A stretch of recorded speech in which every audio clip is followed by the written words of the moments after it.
ফুচকা পছন্দ করে না এমন মানুষ খুবই কম পাওয়া যাবে। আজকে বাড়িতে কিভাবে ফুচকা বানিয়ে খেলাম সেটা আপনাদের সাথে শেয়ার করব। হ্যালো মাই বিউটিফুল পিপল, ব্যাকনের জুজু, সবাইকে নমস্কার।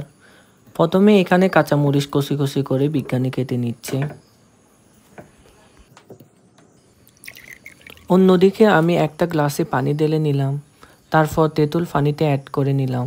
তারপরে পরিমাণ মতো চিনি অ্যাড করে নেব। চিনি অ্যাড করা হয়ে গেলে কাঁচামরিচ অ্যাড করে নেব। টক, ঝাল, মিষ্টি এই তিনটা জিনিস ছাড়া ফুচকা তো জমবেই না। পরিমাণ মতো চিনি, কাঁচামরিচ অ্যাড করে কিছুক্ষণ ভালোভাবে নেড়ে নিলাম। যেহেতু ফুচকা খাবো, আলু ডিম তো লাগবেই, তাই না? এখানে দুটো সিদ্ধ ডিম ও কিছু আলু নিলাম। আলু থেকে চামড়াগুলো সারিয়ে নিচ্ছে বিজ্ঞানী, সাথে ডিমগুলো শিলে নিল। তারপর একটা আলু ডিম কাটার মেশিন যন্ত্রের সাহায্যে আলু ও ডিমগুলোকে গুঁড়ো গুঁড়ো করে কেটে নিল। তারপর আমি পেঁয়াজ কাটতে বসে পড়লাম। পেঁয়াজ কাটবো আর চোখে পানি আসবে না, তা কি হয়? তারপর পরিমাণ মতো লবণ অ্যাড করলাম। কচি কচি করে কেটে রাখা কাঁচামরিচ অ্যাড করে নিলাম। তারপর হাতের সাহায্যে ভালো করে মিক্স করা। এখানে আমার চোখের পানি পড়তেই আছে।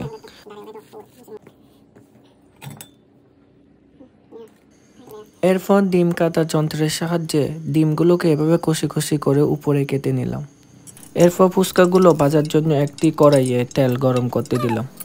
প্রথমে একটা ফুচকা দিয়ে টেস্ট করলাম তেল গরম হয়েছে কিনা। তেল গরম হয়ে আসলে এভাবে ফুচকাগুলোকে ভেজে নেব।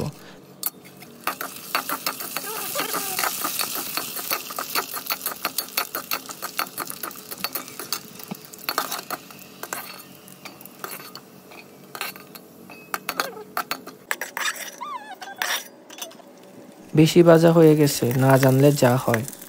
তো এভাবে সবগুলো ফুচকা ভেজে নিলাম। এখন খাওয়ার পালা। প্রথমে বিজ্ঞানীকে টেস্ট করে দেখতে বললাম, কারণ সে প্রথম থেকে অনেক কষ্ট করেছে।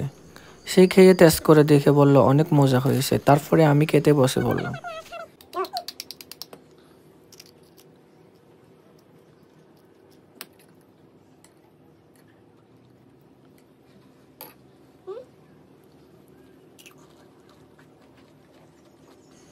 নিজের হাতে বানানো ফুচকা এত মজা হবে আমি ভাবতে কল্পনাই করতে পারি নাই।